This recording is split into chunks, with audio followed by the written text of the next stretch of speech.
আসসালামু আলাইকুম। সবাই কেমন আছেন? আজকের দুপুরের খাবার ছিল পান্তা ভাত।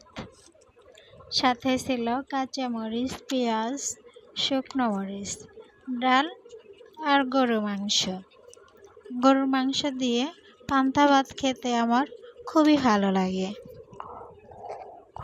যে গরম পড়েছে 2-3 দিন হলো, তাই ইচ্ছে করেই রেখেছিলাম পান্তা ভাত।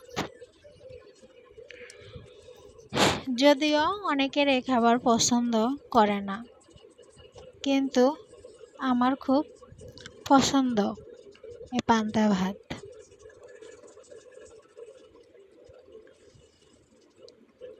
কার কার ভালো লাগে পান্তা ভাত কমেন্টে কিন্তু জানাতে ভুলবেন না।